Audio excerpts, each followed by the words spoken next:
What is up, everybody? Welcome to episode 2 of the Nation Podcast. I'm your host, Jeff Malott. I'm glad to have a guest tonight that's kind of by request. We did one of these with Cole Sykes. It was the first one a couple weeks ago, and I asked for nominees to come on here for some of the next couple episodes, and this guy came up quick, and he came up a lot. Bryan Howell out of Texas. Bryan, thanks for taking the time to jump on here. Yeah, thanks for having me. I got a little bit of your bio, and we'll get into some of that. I mean, I'm going to go over some of your wins or even near wins this year, but you're the KBF regional champ. Came in second at the TOC qualifier down there at Lake Fork. You've got 5 other top threes, if I have that right. You've had a huge year. It's all in Texas, right? Yeah, I haven't really been outside of Texas this year fishing. And the crazy thing is, you just moved there. Yeah, I've been here a little over a year, like a year and maybe 2 weeks, something like that. Right. So you came from Los Angeles to Dallas, so 2 big major metro areas. How'd that happen? What got you all the way over to Texas from California? I was just kind of tired of California. The cost of living's really high. The traffic's really bad. The lakes are small, and they've really got a lot of rules. Like you can't be out there after dark, and what? Oh wow. Yeah, you can't be out on the water before sunrise or after sunset. So it's like it's annoying, and it's just kind of rules that don't really make sense to me. Like you go to Texas and you can go out on the water whenever you want for free, but there it's like $24 to launch, and you have to only launch at this one launch ramp. It's kind of annoying. Wow. Is that just like LA, or is that California in general, the state Game and Fish? I'd say probably more like Southern California. Northern California doesn't seem as bad, but Southern California, they're real strict on the rules. And it's like public lakes. So people will talk, I've talked about them with other people from other states, and they're like, oh, well, it's private water, right? I'm like, no, it's a public lake. It's just the county wants to run it that way. They don't really see it as anything but a drinking water resource, and wow, so that's anything else, like whatever. You probably felt like you landed in heaven when you got to Texas then. Yeah, it definitely feels like I belong in Texas. That's where I got here, and I was like, wow, this is like way matches my lifestyle a lot better. Yeah. Now, how did you settle on that? I know we talked before we started recording, but you can tell us about your job if you want. You said you're self-employed, but how'd you settle on Dallas? Did the fishing play a part, or did that just become a side deal? The fishing definitely played a part. It was there was a few other options that I had, but I had to go somewhere that my fiance would be happy about moving to. She didn't want to move to certain other states, so it was like we had Texas, like Dallas mainly, and like Washington State, and I was like, oh, it'd be cool up there, but the bass fishing's not quite as good up there, I would say. Right. Oh yeah, for sure. Like, yeah, and then it was like, where in Texas? Well, Dallas is close to Lake Fork, and all these other lakes are within a few hours. Like, all right, let's move there. It was kind of like we got to pick, really. Well, that's awesome. I mean, you couldn't pick a better place. I mean, Dallas is happening. We go down there a lot for my wife's business, and just surrounded by good water. Now, the thing is, you just got there. You said you just started kayak fishing, but I'm assuming that you didn't just start fishing. No. Just the kayak fishing is a new deal. Tell us a little bit about your fishing background. I'd say I've been serious about fishing for maybe 10 or 11 years, something like that. Before that, yeah, I'd go with my grandpa when I was young and everything, but I'd say maybe when I was around 15, 14, something like that, that's when I started going, like, either by myself, like my parents would, well, not really by myself, but like with my friends, my parents or my friends' parents would drop us off at the lake, and we go down the shore fish. And then eventually I worked up to float tubing. Like I just randomly decided to buy a float tube off eBay. I don't know if you know what that is. Oh yeah, definitely. They do that in Arkansas. There's guys around here that do it. Okay, well, yeah, I had a float tube, and I float tubed for years and years. I fished some tournaments out of the float tube. They have some down at the lake I used to fish. They have 3 a year down there at that lake. How's that work? How do they do that compared to a kayak tournament? So what they do is they have weigh boats. So they'll have boats on the lake, and they'll come around and like you whistle or you get their attention somehow, and they come over and they'll weigh your fish and then release it right then. So it's definitely different than the kayak deal, but Yeah, that's cool though. I bet that was kind of fun, a little different. yeah, it's definitely fun. And I mean, it's only something that can really work on like a small body of water. Like the Right. kayak tournament, there's no way they could ever do that just because the lakes are way too big. But down there, the water, that lake was only about 200 acres, so you Sure. could pretty much cover the whole thing with 10, 20 boats maybe. So you moved to Texas, snagged a kayak, and said, "Here we go." How in the world did you just jump in like that and have been able to do so much damage already on some of these trails? Was there a technique or something you learned in California that transferred, carried with you to Texas, or you just had a run of good luck? Tell us a little bit about that. I'd say in California, I fished a lot of grass. The lake that I fished, that 200-acre one, there's not very much structure at all besides grass. There's a little bit of rock, and there's no real points. It's kind of like a bowl with grass up in the north end. So you learn to fish grass like super well if you want to do well on that lake. So I just there's a lot of grassy lakes out here in Texas, Oh, okay, so it was and a lot of perfect, rocky right? lakes, like not rocky, but like riprap and stuff like that, Sure. So it kind of transferred over because that's So it was things. right in your wheelhouse when you got here. Then you were ready for that.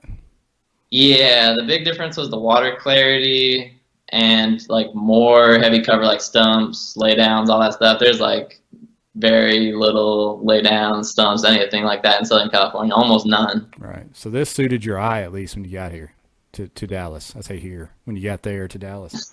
It kind of suited your eye and suited what you wanted to do. So that's awesome. I mean, everybody knows that Texas, especially Dallas Fort Worth area, but all the way down to Austin, is loaded with guys that have done very well at national events. I mean, Texas is kind of its own pro series almost. As many guys tournaments that are there, and as many good anglers. I mean, just in Dallas, you can just list off guys like Guillermo, Matt Scotch, Pendergraph, Jason O'Brien. I can go on and just keep listing Okay. guys that can really fish, and you just jumped right in there and went toe to toe with them and have had success. I mean, and I'm sure they've accepted you right in because I got a bunch of good messages about how we needed to interview you. So, have you enjoyed that community there in Dallas Fort Worth? Yeah, the community is awesome. All the guys are real friendly, and it's real. I mean, it's really competitive. Don't get me wrong. Like, there's a lot of good sticks, so it's very competitive. But everyone still at the same times, like, they'll help you out if you need help with something. You need help loading your kayak. They'll help you out if you lost your hog trough or broke it or whatever. Someone's gonna probably be there and be able to loan you one. Anything, they're gonna always be able to help you. And it's very friendly but competitive at the same time. Sure. And you fish the North Texas Championships, right? So Duke runs those, and he runs a tight ship, so it's always fun to fish an event he's running. Oh yeah, those ones are real competitive. I mean, you have some of the best guys in Texas fishing those always. And last year I didn't do all of them, but I did as many as I could basically. And I got third at one of them. So that was kind of like when I started first getting into the groove of things here, and I felt like, okay, I'm kind of learning and getting used to the different type of fishing and everything. So this one year of obviously having a blast doing it, what's been your favorite event so far? I would say either the Hobie event. Well, there's too many good events, honestly, because the Hobie event was really great. It was really well ran, and I mean the prizes and everything were excellent. The money for top, I think, what they pay, like, I don't know, whatever they paid, it was good payout. And then they had like a couple weeks ago the Lone Star Throwdown, which is basically like everyone in Texas competes. Right. And like you compete for a different region, whatever region you want, kind of deal. And each region like will try to win first place overall. And then there's also the individual awards for that. I didn't do very good in that, but I mean it was still a really fun tournament. And there was probably 150, 160 guys all from all over Texas that come to compete against I saw a everyone bunch of else. pics from that. It looked wild. It looked like a great time. Yeah, it was definitely a great time for that one. So, I mean, that's not even the only one that was a good time too. There was an hourly big bass tournament, thrown by Tall Timber Outdoors in East Texas, and like you could pick 3 different lakes for that one, and that was really fun too because it was a different kind of feel because it was a big bass tournament, like hourly, so you kind of had to time when you want to submit your fish, and you were kind of fishing for bigger fish versus just fishing for a limit, and that was fun. It was different. If you time that right, you can make some good money that day. If you can just hold some fish for the day. Yeah, I made $300. Was it 300? I think it was.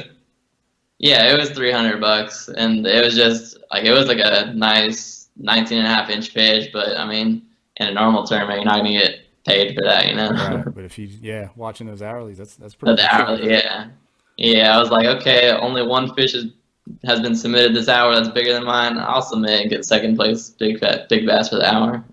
So now it kind of makes sense why you did so good going to Texas. You know, you're talking about the grass in California and figuring that out in Texas. What's your, without giving up any secrets, what's your go-to technique for fishing that grass? I would say either chatterbait or lipless crankbait. Those are my 2. That's like the 2 things I would reach for if I'm fishing pretty much any type of grass. I got you. Just ripping it through the tops of the grass. Yeah, just letting it get in there a little bit and just rip it right out. Either one. That's because I threw chatterbaits quite a bit in California, but not to the same extent I throw here. I used to throw a lot of lipless, like a ton of lipless in California because there's not so many stumps, you know. Right. Well, really, there's no stumps. So you come out here and you throw a lipless, and you get snagged up a lot more. It still catches a ton of fish, but you do get snagged up more. But the chatterbait will come through that stuff a little easier. You throwing the expensive one, the jackhammer, or you've got your own little deal? Yeah, I'll throw the jackhammer usually. I've been throwing chatterbaits since they only had the OG Z-Man out, and the jackhammer is like so much better. It's crazy. I don't know. Yeah, it's the truth. Everybody keeps coming with new stuff, but over and over, everybody says jackhammer's the best. So yeah, makes sense. Yeah. And just so you know, there is a little bit of grass in Ouachita. I don't know if you found it on the maps yet, but that's what I've been looking for. I know one area, but like it's kind of hard to tell until you really go there. You know, you're like, oh, someone said there's grass here, and it's like, well, it kind of changes year to year, and if the water is low and whatnot. But the problem right now is the water's low, so a lot of it is out of the water that would be. That's what I was worried about. So, but there's still some. You can find it. So hopefully. So we were talking before we started here about that. TOC, you obviously qualified. You finished second at Lake Fort.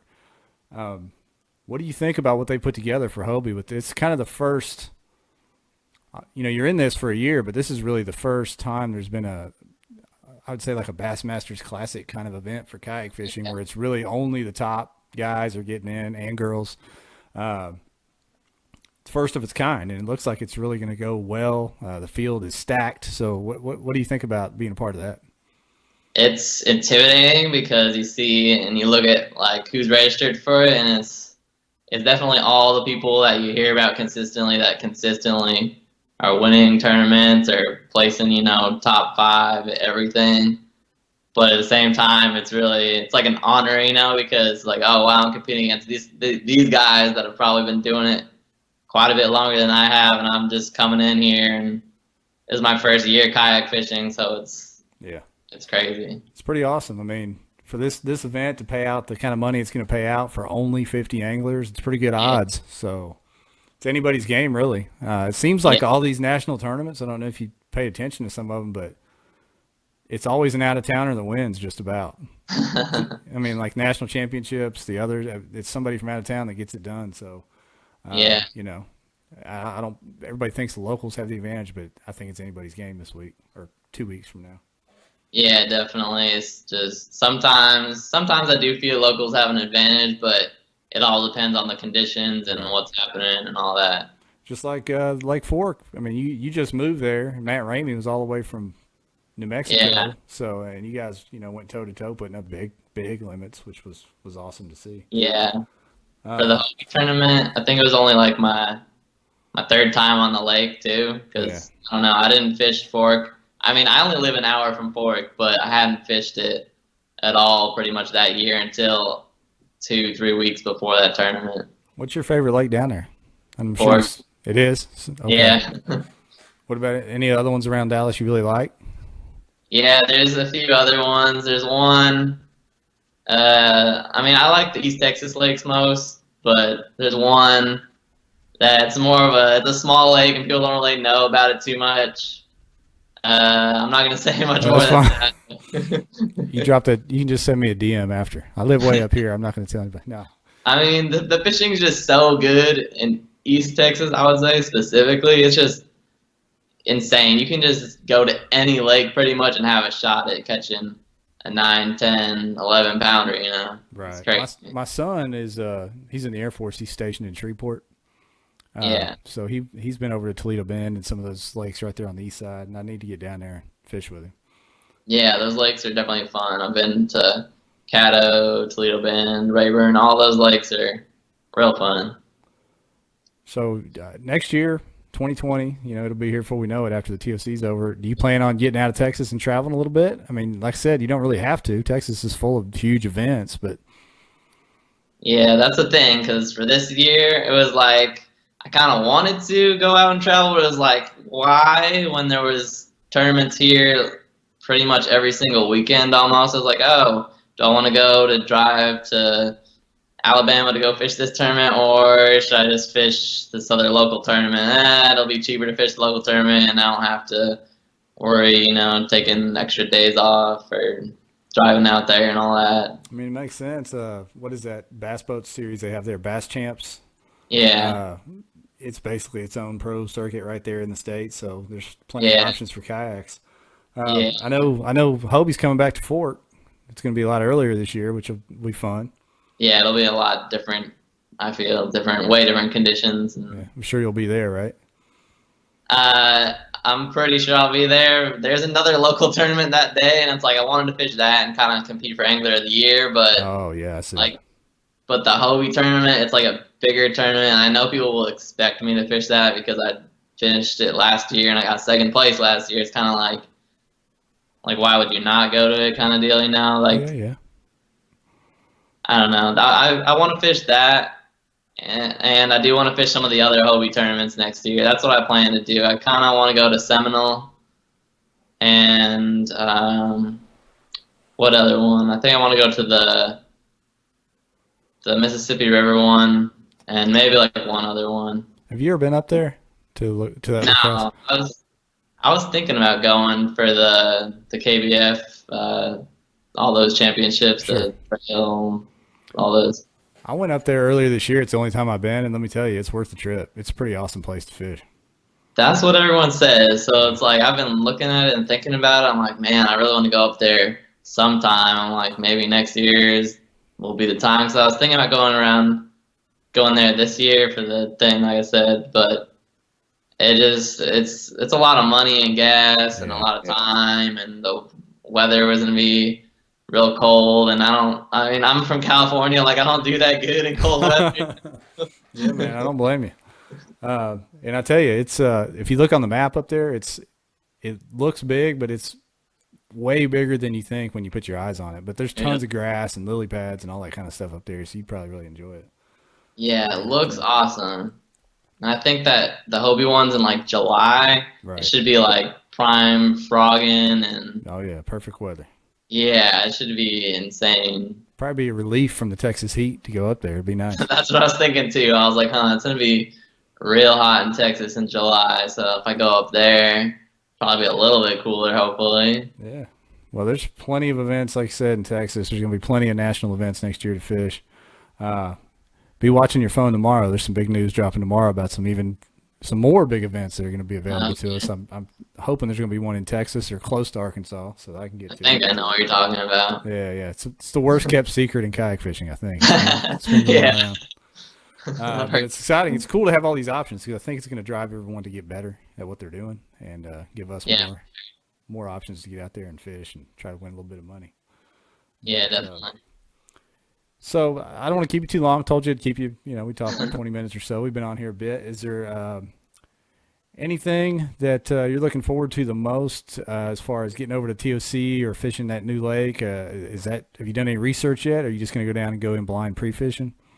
I've done some research. I'm still researching. Honestly, I don't, because it's nice to research way ahead of time. I'm like, kittens over here trying to jump on my lap. Right.